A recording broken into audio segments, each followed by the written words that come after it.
Les coûts que nous avons à notre disposition s'avèrent excessivement élevés.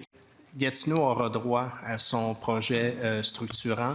Est-ce que c'est le tramway tel que certains intervenants de la région le souhaitaient, à un coût qui dépasse de plusieurs milliards, ce qu'eux-mêmes avaient évoqué?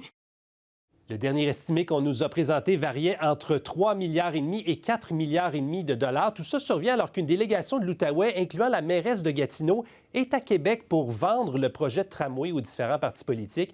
Avec nous, Patrick Robert-Meunier, porte-parole de la coalition S'allier pour le tramway. Bonsoir. Bonsoir. Votre réaction à ces déclarations du ministre des Transports, là, on comprend que le projet qu'on va accepter de financer à Québec, ça sera peut-être pas du tout celui qui était prévu au départ. Bien, c'est très décevant et fâchant d'entendre le ministre aujourd'hui nous dire ça parce que pas plus tard qu'en février dernier, quand on nous a annoncé le transfert du projet AMIC à Mobilité Infra-Québec, on nous avait assuré que c'était toujours le tramway qui était pour se réaliser, que c'était le projet qu'il fallait. Puis nous, ben ça fait 15 ans qu'on étudie ce projet-là en Outaouais puis qu'on arrive toujours à la même conclusion, que c'est le tramway qui nous permet de répondre aux besoins puis d'offrir la capacité nécessaire pour déplacer des milliers de personnes, des dizaines de milliers de personnes à chaque jour. Donc, c'est sûr que d'entendre ça aujourd'hui, là, c'est assez décevant là, de voir ça, puis on ne comprend pas trop là, la position du ministre. Oui, le ministre parle de projet structurant. Est-ce que vous lisez entre les lignes que ça ne sera peut-être même pas un tramway là, qu'on va proposer ultimement? Toutes les options là, ont été analysées bout en bout pendant des années et la même conclusion revient à chaque fois. Il n'y a aucune autre solution, aucune solution de rechange en fait au tramway. Donc, si le ministre a une proposition à nous faire, là, bien, qu'il nous le dise. Mais nous, ça fait 15 ans qu'on regarde ça et on arrive toujours à la même conclusion. Et même Mobilité Infra-Québec l'a réitéré. Mme Mamilcar l'a réitéré que pour eux, c'était clair que c'était un tramway que ça prenait pour répondre aux besoins.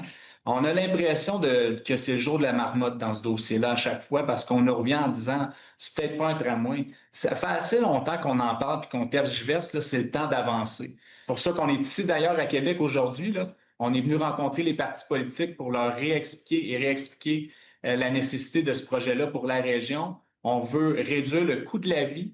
C'est un des engagements du gouvernement.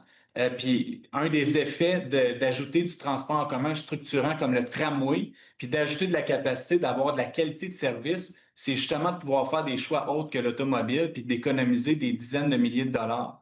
Donc, nous, c'est ça l'objectif à terme, là. Pensez-vous qu'on aurait pu éviter tout ça, par contre, si on avait été plus transparent avec les gens de l'Outaouais dès le départ sur les coûts?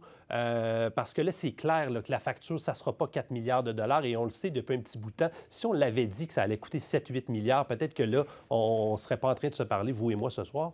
Bien, il faudrait peut-être parler des coûts de ne rien faire. On le savait que les coûts allaient être actualisés. C'était en cours. Avant même que le transfert du projet se fasse à Mobilité Infra-Québec, c'était clair qu'il y avait une actualisation des coûts. Mais on regarde juste le chiffre, on ne se demande pas c'est quoi les bénéfices de cet investissement-là pour la région. L'appui au développement économique, tous les projets immobiliers qui sont actuellement en planification dans l'ouest de la ville, c'est des milliers de logements qu'on ne sait pas s'ils vont tous voir le jour parce qu'il n'y aura pas de système de tramway qui va être en marche pour pouvoir déplacer ces gens-là. Là, c'est grave là, ce qui se passe avec ce genre de décision-là. Parce qu'on le sait, on a besoin de logements, on a besoin de réduire les coûts de la vie. Donc, il faut qu'on ait des investissements conséquents collectivement pour assurer ça. Il y a un investissement à faire, mais les bénéfices dans le temps sont supérieurs, largement supérieurs au montant qu'on doit consacrer. Et les coûts de ne rien faire sont encore plus élevés. C'est 5 fois plus cher d'encourager l'automobile que d'encourager le transport en commun puis de faire des projets comme ça. Donc, pour nous, le calcul est clair, là. Ça va être un coût beaucoup plus grand de ne rien faire ou de faire quelque chose d'autre que le tramway. Oui, on verra bien les développements dans les prochains jours. Patrick Robert-Meunier, merci beaucoup d'avoir été avec nous. Merci.